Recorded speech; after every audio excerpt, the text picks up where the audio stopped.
Hello everyone, welcome to my YouTube channel, Tej Talks Property. In today's video, we're going to talk about raising investor finance. Now, a lot of people start with 20 grand, 30 grand, 40 grand. And you know what? That money gets used really quickly. You look at a deposit, 25% of a house, average house, in the north somewhere, 100K, 80K, that amount is gone. So what happens when you use that? You're going to need some other source of finance. And that's where investors come in. Now, investors usually are private individuals, so not a bridger, not a bank, but just someone with money who wants to loan it to you.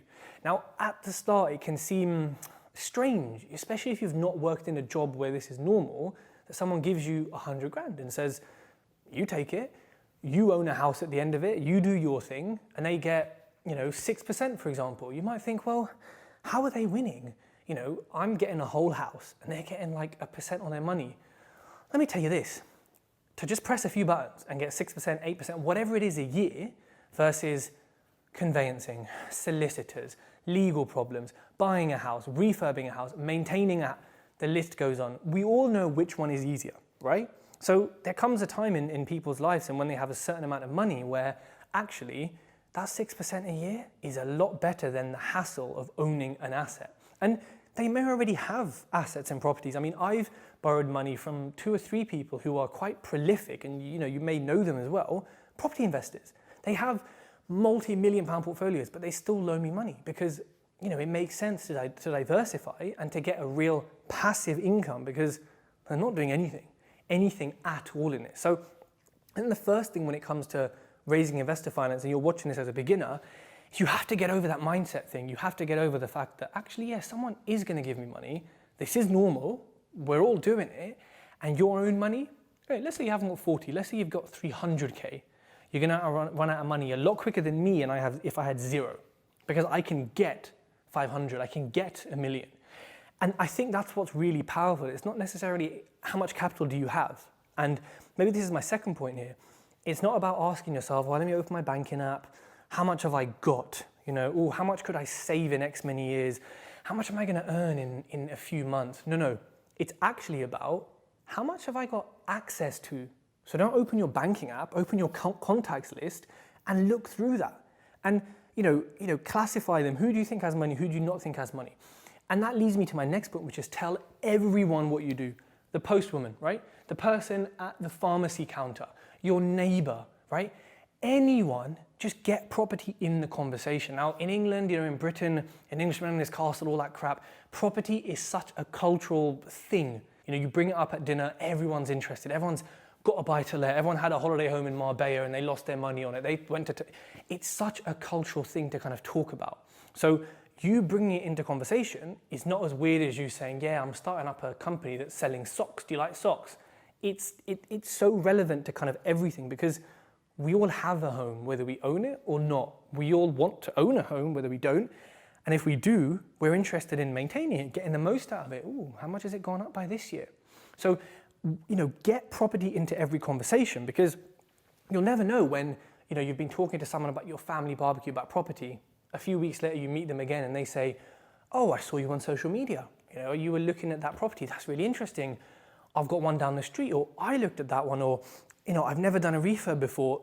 Can you help me? Or, hey, could we go do this together? Or I like property, but I don't want to do the work. These conversations are so common. They're a lot more common than you think.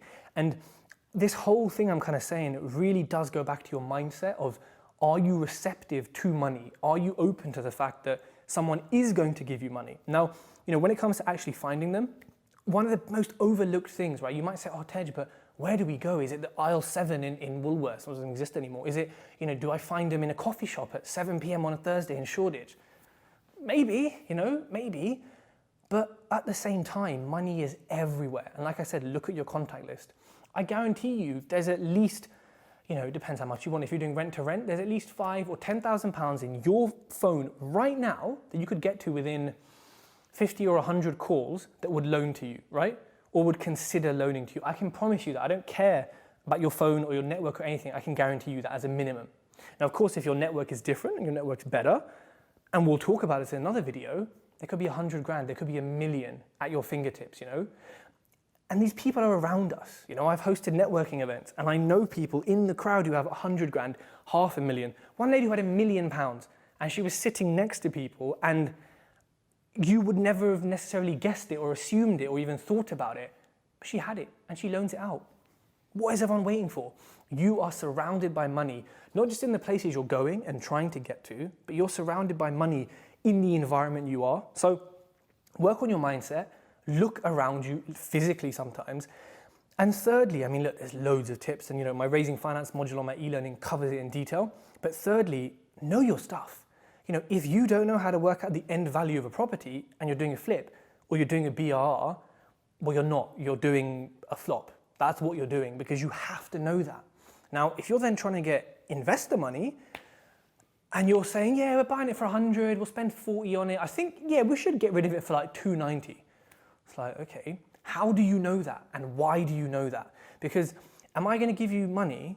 Now look, a lot of money, and Alfred, you know, my friend who's been on his YouTube channel will say it's all about the person. And it is, you know, it's person to person. But then the question goes back to you of ethics and morals. Do you want to be taking someone else's hard-earned cash that you should be ranking above your own, by the way? Again, mindset comes into it. And putting it on a deal where you don't really know what you're doing or how you're doing it or how it's going to work. I wouldn't want to do that, and I wouldn't give you my money either. So you have to know your stuff. It doesn't mean you need 100 properties or you need this or that. It just means you have to be educated and knowledgeable and confident in some shape or form. So that has been my 3 tips on how to raise finance. Do not forget to leave a comment, hit like, hit the bell button so you get notified. I'm posting videos weekly, bi-weekly, 3 times a week. So look, I've got a lot more exciting content coming up, a lot more video podcasts. So make sure you hit the like and subscribe, and I'll see you next video.